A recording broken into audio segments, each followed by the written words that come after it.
నమస్కారం. నేను చందు. ఈరోజు ప్రధాన న్యూస్ పేపర్లలో వచ్చిన విద్య, ఉద్యోగ సమాచారం 2 తెలుగు రాష్ట్రాలకు సంబంధించి ఏమేముంది చూద్దాం. మొదటగా రిక్వెస్ట్ ఏంది అనంటే వీడియో చివరి వరకు చూడండి. ఒకవేళ సబ్స్క్రైబ్ చేసుకోకపోతే సబ్స్క్రైబ్ చేసుకోండి. సబ్స్క్రైబ్ చేసుకోవడం వల్ల ప్రతి అప్డేట్ మీకు టకీమని వచ్చేస్తుంది కాబట్టి సబ్స్క్రైబ్ చేసుకుంటే మంచిది. మొదటగా డిఎస్సికి అప్లికేషన్ల షురు తెలంగాణకు సంబంధించింది. తొలి రోజు 288 మంది దరఖాస్తు. ఇన్ఫర్మేషన్ బులెటిన్ రిలీజ్ చేసిన స్కూల్ ఎడ్యుకేషన్ ఎస్జిటి పోస్టులకు ఇంటర్లో పాస్ పర్సంటేజ్ 40కి తగ్గింపు. పాతోళ్ళకు కూడా ఎడిట్ ఆప్షన్ ఉంది. డిఎస్సి 2023 కోసం దరఖాస్తు చేసుకున్న 1,77,000 మంది అభ్యర్థులు మళ్ళీ అప్లై చేయాల్సిన అవసరం లేదు. అయితే అప్పట్లో లోకల్ పోస్టులు తక్కువగా ఉండడం, అసలే లేకపోవడంతో చాలామంది నాన్ లోకల్ కేటగిరీలో అప్లై చేసుకున్నారు. ప్రస్తుతం పోస్టులు పెరగడంతో జిల్లాలు మారడానికి అభ్యర్థులకు ఎడిట్ ఆప్షన్ ఇవ్వాలని అధికారులు నిర్ణయించారు. మంగళవారం నుంచి ఈ ఆప్షన్ అందుబాటులోకి రానుంది. ఇకపోతే తెలుగు మీడియం పోస్టులు 8,929 ఉన్నాయి. మిగతా పోస్టులు ఇంగ్లీష్వి. ఇక్కడ క్లియర్గా చూస్తే తెలుగు మీడియం వారీగా ఖాళీలు. తెలుగు మీడియంకేమో 8,929, ఉర్దూ 1183 ఉంటే హిందీ 457, ఇంగ్లీష్ 388, బెంగాలీ 16, మరాఠీ 64, సంస్కృతం 2, తమిళం 5 ఉన్నాయి. హెల్ప్ డెస్క్ కూడా ఏర్పాటు చేశారు. ఏదన్నా డౌట్లు ఉంటే సమస్యల పరిష్కారం కోసం ఈ నంబర్లలో, టెక్నికల్ సపోర్ట్ కోసం ఈ నంబర్లలో సంప్రదించవచ్చు. లేదు అనంటే హెల్ప్ డెస్క్ tsdse2024gmail.com కూడా మెయిల్ రాయొచ్చు. ఏమైనా డౌట్ ఉంటే సంప్రదించవచ్చు. లోకల్ క్యాండిడేట్ మనకు 1st నుంచి 7th క్లాస్ ఎక్కడ వారు చదివితే ఆ డిస్టిక్ ఇస్తున్నారు. ఇక్కడ నుంచి డిఎస్సిలోను కూడా హారిజంటల్ విధానాన్ని రిజర్వేషన్ అమలు చేస్తారు. ఈ లెక్కన మహిళలకు ప్రత్యేక పోస్టులు కేటాయించకుండా ఉన్న పోస్టుల్లోనే 33% వారికి కేటాయిస్తారు. మరోపక్క గతంలో ఎస్జిటి పోస్టులకు ఇంటర్లో 45% పాస్ మార్కులే నిబంధన ఉండగా దాన్ని 40కి తగ్గించారు. అయితే సిలబస్లో ఎలాంటి మార్పు లేదు, గుర్తుపెట్టుకోండి. ఏప్రిల్ 2 వరకు schools edu.telangana.gov.in మనం దరఖాస్తు చేసుకునే అవకాశం ఉంది. ఇకపోతే సిలబస్లో ఎలాంటి మార్పు లేదు. అయితే కంప్యూటర్ బేస్డ్ సిబిటి తేదీలను ఇంకా వెల్లడించలేదు, త్వరలో ప్రకటిస్తామని పేర్కొన్నారు. అభ్యర్థుల స్థానికత లోకల్ క్యాండిడేట్ నిర్ధారించేందుకు గతంలో 4th to 10th క్లాస్ తరగతులను పరిగణలోకి తీసుకోగా తాజాగా 1 to 7th తరగతులను లెక్కలోకి తీసుకుంటారు. అర్హతలు, నిబంధనలు ఇట్లున్నాయి. మొదటగా గత ఏడాది డిఎస్సికి దరఖాస్తు చేసుకున్న వారు మళ్ళీ అప్లై చేసుకోవాల్సిన అవసరం లేదు. సెకండరీ గ్రేడ్ టీచర్ ఎస్జిటి పోస్టులకు కేవలం డిఎడ్ పూర్తి చేసిన వారే అర్హులు. బిఎడ్ వారు పోటీ పడే అవకాశం లేదు. ఎస్ఏ స్కూల్ అసిస్టెంట్ ఉద్యోగాలకు సంబంధిత విభాగంలో బిఎడ్ పూర్తి చేసిన వారు అర్హులు. 4 ఏళ్ల బిఎడ్ పూర్తి చేసిన వారు కూడా పోటీ పడవచ్చు. ఫిజికల్ ఎడ్యుకేషన్ టీచర్ అంటే పీటీ పోస్టులకు దరఖాస్తు చేసేవారు ఇంటర్లో 50% మార్క్స్ తోటి ఉత్తీర్ణులై ఉండాలి, పాస్ అయి ఉండాలి. దీంతోపాటు యూజీ డిపెడ్ కోర్సు పూర్తి చేసి ఉండాలి. డిగ్రీ పూర్తి చేసిన వారు బీపీడీ కోర్సులో ఉత్తీర్ణులై ఉండాలి.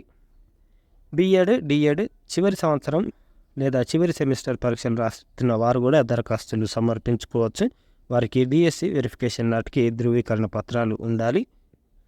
అభ్యర్థుల గరిష్ట వయో పరిమితి కట్ ఆఫ్ తేదీగా మనకు 1/7/2023 నిర్ణయించారు. ఈ తేదీలోగా 46 సంవత్సరాలు గలవారై ఉండాలి. గరిష్ట వయో పరిమితికి కనిష్ట వయో పరిమితి 18 ఏళ్ళు. ప్రభుత్వ ఉద్యోగులకు 5, మాజీ సైనికులకు 3, ఎస్సీ ఎస్టీ బీసీ ఈడబ్ల్యూఎస్ వారికి 5, దివ్యాంగులకు 10 సంవత్సరాల సడలింపు ఉంటుంది. తెలంగాణ, ఏపీ టెట్ లేదా సెంట్రల్ టెట్లో క్వాలిఫై అయి ఉండాలి.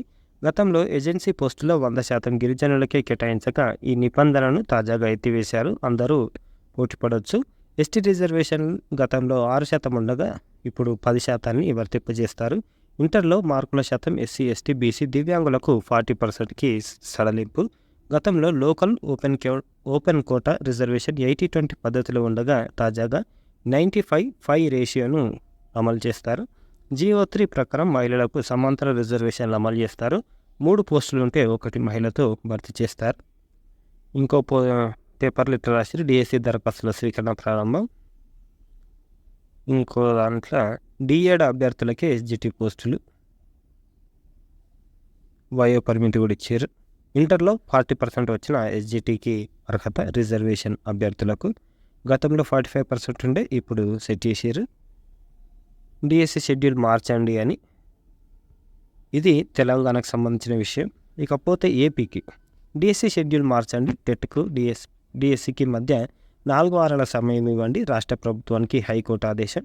ఎస్జిటి అభ్యర్థుల విషయంలో సృష్టీకరణ, షెడ్యూల్ను కుదించడంపై తీవ్ర ఆక్షేపణ, సముచిత సమయం ఇవ్వకపోవడం హక్కులను హరించడమేనని వ్యాఖ్య. ఏపీ ఉపాధ్యాయ అర్హత పరీక్ష టెట్, ఉపాధ్యాయ నియామక పరీక్ష టీఆర్టీ డిఎస్సీలను హడావుడిగా నిర్వహిస్తున్న రాష్ట్ర ప్రభుత్వానికి హైకోర్టులో ఎదురుదెబ్బ తగిలింది. టెట్ పరీక్ష చివరి తేదీ నుంచి డిఎస్సి పరీక్ష ప్రారంభానికి మధ్యలో కనీసం 4 వారాల సమయం ఇవ్వాలని తేల్చి చెప్పింది. ప్రాథమిక కీ తర్వాత అభ్యంతరాల స్వీకరణకు వారం గడువు ఉండాలని పేర్కొంది. ఈ మేరకు షెడ్యూల్ మార్చాలని రాష్ట్ర ప్రభుత్వానికి ఆదేశించింది. పేపర్ 1 ఎస్జిటి అభ్యర్థులు న్యాయస్థానాన్ని ఆశ్రయించడంతో ప్రస్తుతం ఇచ్చిన ఉత్తర్వులు ఈ పోస్టుల భర్తీ ప్రక్రియలో వర్తిస్తాయని స్పష్టత ఇచ్చింది. టెట్ నోటిఫికేషన్ను ఈ ఏడాది ఫిబ్రవరి 8న జారీ చేశారని, 27 నుంచి పరీక్షలు నిర్వహిస్తున్నట్లు గుర్తు చేసింది. వాళ్ళకు ప్రిపరేషన్కి టైం సరిపోతలేదు కాబట్టి వాళ్ళు కోర్టుకు పోయారు. డిఎస్సి షెడ్యూల్ మార్చండి అని తక్కువ సమయం ఇచ్చారని న్యాయస్థానం అభిప్రాయపడింది. ఈ నిర్ణయం సహేతుకంగా లేదని పేర్కొంది. సముచిత సమయం ఇవ్వకపోవడం అభ్యర్థులకు రాజ్యాంగం ప్రసాదించిన హక్కులను హరించడమేనని తెలిపింది. పరీక్షల నిర్వహణ ఉద్దేశాన్ని దెబ్బతీశారు అని రాశారు. 2018లో ఇచ్చిన డిఎస్సి నోటిఫికేషన్ తేదీకి పరీక్షల నిర్వహణకు మధ్య 60 రోజుల సమయం ఇచ్చారని పేర్కొంది. అంతేకాకుండా ఆ నోటిఫికేషన్ షెడ్యూల్లో ప్రాథమిక కీ విడుదల ఇవన్నీ ఉన్నాయి. అప్పుడు సరిగ్గా టైం ఇచ్చి ఇప్పుడు సరిగ్గా టైం ఇవ్వలేదని మెన్షన్ చేశారు. టెట్ నిర్వహణ కోసం గత ప్రభుత్వం గత నెల 8న నోటిఫికేషన్ ఇచ్చి తర్వాత తొందరలోనే అతి తొందరగా ఎగ్జామ్ పెడదామని చెప్పారు. అందుకని వాళ్ళు కోర్టుకు పోయారు. ఇక కనీసం 4 వారాల గడువు ఇవ్వండి అని, కీపై అభ్యంతరాల సమర్పణకు కనీసం వారం గడువు ఇవ్వండి, రెండింటి మధ్య గడువు కుదించడం రాజ్యాంగ విరుద్ధం. టెట్ టీఆర్టీలపై హైకోర్టు తీర్పు, పరీక్షల షెడ్యూల్ మార్పునకు ఆదేశం. ఈ ఆదేశాలు ఎస్జిటి అభ్యర్థులకే వర్తిస్తాయన్న న్యాయస్థానం. ప్రస్తుతం ఉన్న కాల వ్యవధి తక్కువ అని చెప్పారు. ఇది సాక్షి నుంచి. డిఎస్సి నిర్వహణపై ప్రభుత్వం మంకుపట్టు. ఈనాడు నుంచి డిఎస్సి నిర్వహణపై అభ్యర్థుల అభ్యంతరాలు, న్యాయస్థానం ఆదేశాలు ప్రభుత్వానికి పట్టడం లేదు. తాను ఇచ్చిన సమయంలోనే డిఎస్సి పరీక్షలు నిర్వహించాలని మొండిపట్టుతో ఉంది. టెట్కు డిఎస్సికి మధ్య సమయం తక్కువగా ఉందని పేపర్ 1 ఎస్జిటి అభ్యర్థులు న్యాయస్థానాన్ని ఆశ్రయించారు. టెట్కు ఎస్జిటికి మధ్య 4 వారాల సమయం ఇవ్వాలని న్యాయస్థానం ఆదేశించింది. కానీ ప్రభుత్వం మాత్రం అభ్యర్థులతో వింత ఆట ఆడుతుంది. డిఎస్సి టెట్ షెడ్యూల్ విడుదల చేసిన సమయంలో టెట్ ప్రాథమిక కీని ఈ నెల 10న విడుదల చేస్తామని ప్రకటించింది. హైకోర్టు 4 వారాల గడువు ఇవ్వాలని చెప్పడంతో ఇప్పుడు దీని వారం రోజులు ముందుకు తీసుకొచ్చింది. షెడ్యూల్లో అన్ని సబ్జెక్టులు అన్ని పేపర్లకు కలిపి ఒకేసారి ప్రాథమిక కీ విడుదల చేస్తామని చెప్పి ఇప్పుడు న్యాయస్థానాన్ని ఆశ్రయించిన ఎస్జిటి అభ్యర్థులకు ప్రత్యేకంగా ప్రాథమిక కీ సోమవారం విడుదల చేసింది. 7న తుది కీని విడుదల చేస్తామని విద్యాశాఖ కమిషనర్ వెల్లడించారు. డిఎస్సి పరీక్షలు మొదట ప్రకటించిన షెడ్యూల్ ప్రకారం ఈ నెల 10 నుంచి 30 వరకు నిర్వహించాల్సి ఉండగా హైకోర్టు ఆదేశాల నేపథ్యంలో తుది కీ ఇచ్చిన 7వ తేదీ అయిన తర్వాత ఎస్జిటి అభ్యర్థులకు 4 వారాల విరామంతో పరీక్ష నిర్వహించనున్నారు. టెట్ కీ విడుదల షెడ్యూల్లో మార్పు. టెట్ ప్రాథమిక తుది కీ విడుదల షెడ్యూల్ను ప్రభుత్వం మార్చింది. మొదట ప్రకటించిన షెడ్యూల్ ప్రకారం తుది కీ ఈ నెల 14న విడుదల చేయాల్సి ఉండగా దీన్ని 7, 9 తేదీలకు మార్చింది. స్కూల్ అసిస్టెంట్లకు భాషేతర 5వ తేదీన ప్రాథమిక కీ విడుదల చేస్తారు. 6న అభ్యంతరాలు స్వీకరించి 7న తుది కీ ప్రకటిస్తారు. స్కూల్ అసిస్టెంట్లు లాంగ్వేజ్లు paper 2A, paper 1B, paper 2B ప్రాథమిక కీ ఈ నెల 7న విడుదల చేస్తారు. 8న అభ్యంతరాలు స్వీకరించి 9న ఫైనల్ కీ ప్రకటిస్తారు. ఎస్జిటి పేపర్ 1A అభ్యర్థులు హైకోర్టును ఆశ్రయించిన వీరికి సోమవారమే ప్రాథమిక కీ విడుదల చేసింది. డిఎస్సి పరీక్షలు ముందుగా స్కూల్ అసిస్టెంట్లకు నిర్వహించనున్నారు. ఎస్జిటిలకు చివరిలో పరీక్షలు నిర్వహించాలని ప్రభుత్వం భావిస్తోంది. ఇకపోతే గిరిజన ప్రాంతాల్లోని టీచర్ పోస్టులు గురుకుల బైలాస్కు అనుగుణంగా భర్తీ. హైకోర్టుకు నివేదించిన రాష్ట్ర ప్రభుత్వం విచారణ మూసివేత. ఏపీ నుంచి గిరిజన ప్రాంతాలన్నీ టీచర్ పోస్టులను గురుకుల బైలాస్కు అనుగుణంగా భర్తీ చేస్తామని రాష్ట్ర ప్రభుత్వం సోమవారం హైకోర్టుకు నివేదించింది. డిఎస్సిలో కలిపిన గిరిజన ప్రాంత పోస్టులను చట్టబద్ధ నిబంధనల ప్రకారం ఐటీడీఏ పీఓ ద్వారా భర్తీ చేస్తామని వివరించింది. ఈ మేరకు రాష్ట్ర ప్రభుత్వ ప్రత్యేక న్యాయవాది చెప్పిన వివరాలను నమోదు చేసుకున్న హైకోర్టు న్యాయమూర్తి ఈ వ్యాఖ్యలపై పరిష్కరించారు. గిరిజన యువతతో భర్తీ చేయాల్సిన 517 టీచర్ పోస్టులను జనరల్ కేటగిరీలో చేర్చి ప్రభుత్వం డిఎస్సి నోటిఫికేషన్ ఇచ్చింది. అందుకే వీళ్ళు కోర్టుకు పోయారు. పోస్టుల భర్తీ కోసం స్వయం ప్రతిపత్తి గల సొసైటీ ఏర్పాటు చేసి ప్రత్యేకంగా బైలాస్ రూపొందించారని చెప్పారు. టీచర్ పోస్టుల భర్తీ అధికారం ఐటీడీఏ పీఓకి మాత్రమే ఉందన్నారు రాష్ట్ర ప్రభుత్వం. ఇటీవల డిఎస్సి నోటిఫికేషన్లో షెడ్యూల్ ఏరియాలో ఉన్న గిరిజన గురుకులాలు, ఇతర పాఠశాలలోని టీచర్ పోస్టులను చేర్చిందని చెప్పారు. ఇది నిబంధనలకు విరుద్ధమని, ప్రభుత్వ నిర్ణయం వల్ల వందలాది గిరిజన అభ్యర్థులు నష్టపోతారని చెప్పారు. పిటిషనర్ల తరపు న్యాయవాది వాదనలు వినిపించారు. ఇంకో పేపర్లో ఈనాడులో గిరిజన ప్రాంత ఉపాధ్యాయ పోస్టులు బైలా ప్రకారమే, అంటే వాళ్ళ పోస్టులు వాళ్ళకే ఇస్తామని కన్ఫర్మ్ చేశారు. త్వరలో ఆన్లైన్ ఉచిత బోధన బట్టి విక్రమార్క గారు. అయితే ప్రస్తుతం ఇందిరమ్మ రాజ్యంలో ఉద్యోగాల జాతర కొనసాగుతుంది. అయితే గ్రూప్ 1 నోటిఫికేషన్ ఇవన్నీ పోతే రాజకీయాలు అయిపోతే జ్యోతిబాబులే ప్రజాభవన్ నుంచి రూపాయి ఖర్చు లేకుండా రాష్ట్రం దేశంలోని అత్యుత్తమ సబ్జెక్టు నిపుణులతో ఆన్లైన్లో త్వరలో ఉచిత శిక్షణ పాఠాలు బోధిస్తాం. ఇందుకోసం అన్ని అసెంబ్లీ నియోజకవర్గాల్లో అంబేద్కర్ నాలెడ్జ్ సెంటర్లు ఏర్పాటు చేస్తామని చెప్పారు. బీసీ స్టడీ సర్కిల్ ఆధ్వర్యంలో ఉచిత గ్రూప్ 1 శిక్షణ 7th లాస్ట్ డేట్ ఉంది. సైదాబాద్ కాలనీ అంటే హైదరాబాద్ సంబంధించిన నోటిఫికేషన్. కాకపోతే అన్ని డిస్టిక్లలో ఈ గ్రూప్ 1 కోచింగ్ ఇస్తున్నారు, గుర్తుపెట్టుకోండి. శ్రీ చిత్ర తిరునాళ్ళలో పీజీ పిహెచ్డి, ఇది కేరళ. పిహెచ్డి ఇట్లా ఉన్నాయి సబ్జెక్టులు: master of public health, MPHA, DPHA, MTech biomedical engineering. అర్హత సంబంధిత విభాగంలో డిగ్రీ పీజీ ఉండాలి. ఆన్లైన్ దరఖాస్తు చివరి తేదీ ఈ నెల 31. పరీక్ష కేంద్రాలు తిరువనంతపురం, చెన్నై, ముంబై, ఢిల్లీ, కోల్కతా. ఇది వెబ్సైట్. ఇకపోతే బీటెక్, బీఎడ్ అభ్యర్థులకు అన్యాయం చేయొద్దు అని చెప్తున్నారు. ఉద్యోగాలకు ఎంపికైనట్లు ఇచ్చిన ధ్రువపత్రాలు చెప్తున్న అభ్యర్థులు. అయితే ఏమైంది అని అంటే, ఉపాధ్యాయ నియామకాల్లో నిబంధనల ప్రకారం అన్ని పరీక్షలు రాసిన బీటెక్, బీఎడ్ అభ్యర్థులకు అన్యాయం చేయొద్దని పలువురు అభ్యర్థులు ప్రభుత్వాన్ని కోరారు. ప్రభుత్వ అనుమతి తర్వాత నిబంధనల మేరకే తాము బీఎడ్ పూర్తి చేసి టెట్ ఉత్తీర్ణుల ఈ గురుకుల ఉద్యోగాలకు 1:2 నిష్పత్తులు వచ్చి తుది ఫలితాల్లోని ఎంపికైన 97 మంది అభ్యర్థులకు డిగ్రీ, బీఎడ్ వారితో పాటు నియామక పత్రాలు ఇవ్వాలని కోరారు. ఉద్యోగానికి ఎంపికై ఆనందంలో ఉన్న సమయంలో డిగ్రీ వారిని నియామక పత్రాలు తీసుకునేందుకు రమ్మని ఫోన్లు చేసి బీటెక్, బీఎడ్ పేరుతో తమను విత్హెల్లో పెట్టారని ఆవేదన వ్యక్తం చేశారు. ఈ విషయమై అధికారులను కలిస్తే ఎవరు సమాధానం ఇవ్వడం లేదని వాపోయారు. గతంలో బీటెక్ వారికి బీఎడ్ చేసే అవకాశం ఉండేది కాదని 2014 నుంచి అవకాశం కల్పించారని, దాని ద్వారా బీఎడ్ 2017లో టెట్ పాస్ అయ్యారని, దాంతో వీళ్ళు ఇట్లా చేస్తున్నారు. కాకపోతే గవర్నమెంట్ ఈ రూల్స్ రెగ్యులేషన్స్ చేంజ్ చేశారు కాబట్టి వాళ్ళకు న్యాయం చేయాలి. నర్సింగ్ అభ్యర్థులకు ఉద్యోగ అవకాశం టామ్కామ్ నుంచి జర్మనీలో నర్సింగ్ జాబులకు, ఇజ్రాయెల్లో భవన నిర్మాణ కార్మిక వాళ్ళకి అవకాశాలు ఉన్నాయి. అభ్యర్థుల వయసు 21 నుంచి 41 సంవత్సరాలు ఉండాలి. వీరికి నెలకు 1,20,000 నుంచి 1,38,000 వరకు జీతం ఉంటుంది. నర్సింగ్ ఉద్యోగాలకు 21 నుంచి 38 వయసు కలిగిన అభ్యర్థులు బీఎస్సీ నర్సింగ్, జీఎన్ఎం చదివి ఉండాలని, నెలకు 2 లక్షల వరకు 2 నుంచి 2.5 లక్షల వరకు వేతనం ఉంటుంది. 7న మంచిర్యాల ప్రభుత్వ ఐటీఐ కళాశాలలో దరఖాస్తుల స్వీకరణ చేపడతామని చెప్పారు. వివరాలకు ఈ నంబర్లలో సంప్రదించవచ్చు. ఉచిత శిక్షణకు 100 మందికి అవకాశం. ఇది టీఎస్ స్టడీ సర్కిల్. ఈ 6th లాస్ట్ డేట్ ఉంది, ఒకసారి చూసుకోండి. ప్రవేశాలకు దరఖాస్తుల ఆహ్వానం. హైదరాబాద్ పబ్లిక్ స్కూల్, రామంతపూర్, తర్వాత బేగంపేట, ఈ స్కూల్లో అప్లికేషన్ అడుగుతున్నారు. ఫ్రీ స్కూల్ అన్నమాట, అంటే గవర్నమెంట్ ఫీజు కడుతుంది, మనం ఫ్రీగా చదువుకోవచ్చు. ఎస్టీ అభ్యర్థులు అప్లై చేసుకోవచ్చు. 2017 మే 31, 2018 లోపు జన్మించిన వారై ఉండాలి. పట్టణ వాసులకు 2 లక్షలు, గ్రామీణులకు 1,50,000 ఉండాలి. వార్షికాదాయం కలిగిన వారు అర్హులు. తహసీల్దార్చే జారీ చేసిన కుల నివాస ధ్రువపత్రాలతో పాటు పుట్టిన ధృవీకరణ పత్రాన్ని సమర్పించాలని కోరారు. ఇక్కడ సంప్రదించవచ్చు ఏటూరు నాగరం మండల ఆఫీస్లో. ఆర్టీఈ ప్రవేశాలకు నేటి నుంచి దరఖాస్తుల స్వీకరణ.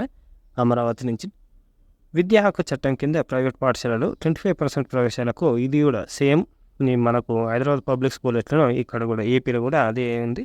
CSE.AP.gov.in మనం ఆన్లైన్ అప్లై చేసుకోవాలి. రాష్ట్ర వ్యాప్తంగా 9,350 పాఠశాలలు ఉన్నాయి. CBSE, ICSE, IB పాఠశాలలో చేరడానికి ఏప్రిల్ 1వ తేదీ నాటికి 5 ఏళ్ళు నిండాలి. వార్షిక ఆదాయం ఇట్లా 1,20,000, పట్టణాల్లో అయితే 1,44,000 ఉండాలి. మరిన్ని వివరాలకు టోల్ ఫ్రీ నంబర్లో సంప్రదించవచ్చు అని సూచించారు. MSME technology center admission notice for diploma courses అని ఇచ్చారు. Diploma in advanced die mould making 3+1 years. మనకు minimum qualification 10th class pass అయి ఉండాలి with science, maths. Intake 60 seats ఉన్నాయి.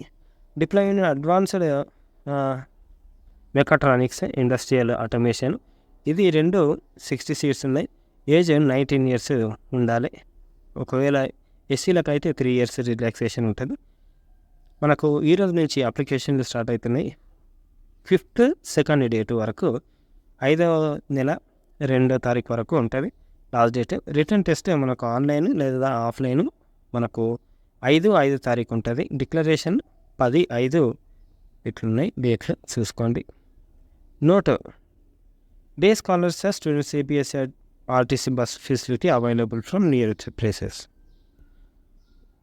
బస్ ఫెసిలిటీ కూడా ఉంది. ఇకపోతే ఉచిత విద్యకు దరఖాస్తుల ఆహ్వానం, ఇదే మనం అక్కడ చూసినాం. ఇకపోతే విద్యా ఉద్యోగ సమాచారం ఏపీ సెట్ ఇవన్నీ చూసినాయే. ఐసర్ ఏకలవ్య స్కూలు తెలంగాణ, తర్వాత ఏపీ, ఇవి రెండిట్లలో ఉన్నాయి, అప్లై చేసుకోండి. సత్వర ఉపాధికి మార్గం పాలిటెక్నిక్. ఖచ్చితంగా పాలిటెక్నిక్ చదువుకోవాలి. పాలిటెక్నిక్ పోతే బాగుంటుంది. ఈ రెగ్యులర్ ఇంటర్ చేసే బదులు ఇటు పోవాలి, లైఫ్ బాగుంటుంది. ఏపీ పాలిసెట్ ముఖ్య తేదీలు: చివరి డేటు ఏప్రిల్ 5, ఆన్లైన్ దరఖాస్తుకు చివరి తేదీ ఏప్రిల్ 5 మనకు ఏపీ. ఇక టీఎస్ అయితే మనకు ఏప్రిల్ 22 వరకు ఉంది. టీఎస్ ఎగ్జాము మే 17 ఉంటే ఏపీ ఎగ్జామ్ ఎప్పుడు ఉంది అని అంటే ఏప్రిల్ 27 ఉంది. సరి చూసుకోండి. ఏపీ ఆర్జేసీ సెట్ గురుకులాల ప్రవేశానికి, దీనికి సంబంధించిన లాస్ట్ డేట్లు ఎప్పుడు ఉన్నాయి అని అంటే దరఖాస్తు ఫీజు 300, దరఖాస్తు చివరి తేదీ మార్చి 31, ఎగ్జామ్ ఏప్రిల్ 25 ఉంది. ఇక మైనార్టీ విద్యార్థులకు దరఖాస్తు ఫీజు లేదు. దరఖాస్తులకు చివరి తేదీ మే 20, ఇది చూసుకోండి. ఇకపోతే ఎస్సీ కార్పొరేషన్లో ఉచిత ఉపాధి శిక్షణ, ఇందులో 3 నెలల వ్యవధితో general duty assistant, emergency medical technician, dialysis technician, medical lab technician, domestic data entry operator కోర్సులో శిక్షణ ఇవ్వనున్నట్లు తెలిపారు. హైదరాబాద్, నల్గొండ, మిర్యాలగూడ, ఖమ్మం, ఆల్మోస్ట్ అన్ని జిల్లాలలో ఉంటున్నాయి. నల్గొండ, మిర్యాలగూడ, ఖమ్మం, కరీంనగర్, సంగారెడ్డి, మెదక్, మేడ్చల్, మల్కాజ్గిరిలో శిక్షణ కేంద్రాలు ఉన్నాయని తెలిపారు. శిక్షణ సమయంలో విద్యార్థులకు ఉచిత వసతి, భోజన సదుపాయం కల్పిస్తారు. 18 నుంచి 35 ఏళ్ళ వయసు ఉండి ఎస్ఎస్సి విద్యార్హత 10th పాస్ అయిన నిరుద్యోగులు అర్హులు. ఆసక్తి ఉన్న అభ్యర్థులు ఈ నెల 10లోగా దరఖాస్తు చేసుకోవాలి. పూర్తి వివరాలకు ఈ నంబర్లలో సంప్రదించవచ్చు. ఇకపోతే బీసీ స్టడీ సర్కిల్లో గ్రూప్ 1 కోచింగ్ ఇందాక చూసింది. వాటర్ స్పోర్ట్స్ అకాడమీలో ప్రవేశాలు, ఎస్టీ పిల్లలు అప్లై చేసుకోవాలి. ఇవన్నీ ఉన్నాయి. ఏమైనా డౌట్లు ఉంటే ఆల్మోస్ట్ 2-3 రోజుల నుంచి ఇస్తున్నారు ఈ పేపర్కు, అన్ని పేపర్లలో ఇస్తున్నారు. ఏమైనా డౌట్లు ఉంటే ఈ నెంబర్లలో సంప్రదించవచ్చు. నేడు ఐసెట్ నోటిఫికేషన్ జారీ, 7 నుంచి ఏప్రిల్ 30 వరకు దరఖాస్తుల స్వీకరణ. ఇకపోతే రేపటి నుంచి EdCET notification. Assistant training officer పోస్టులు ఉన్నాయి 71. Last date for submission application through online 23, ఈ నెల 20 తారీఖు వరకు ఇది website. Admissions KU distance learning, ఇది అన్ని సబ్జెక్టులు ఉన్నాయి. దీంట్లో 26/3/2024 లాస్ట్ డేట్. ఒకసారి చూసుకోండి. ఎప్పుడు ఏదో ఒకటి చదువుతూ ఉంటే మనకు నాలెడ్జ్ పెరుగుతూ ఉంటుంది. ఇదన్నమాట ఈరోజు సంబంధించిన పేపర్ ఆర్టికల్స్. లైక్ చేయండి, షేర్ చేయండి, సబ్స్క్రైబ్ చేయండి. థ్యాంక్ యూ, ధన్యవాదాలు.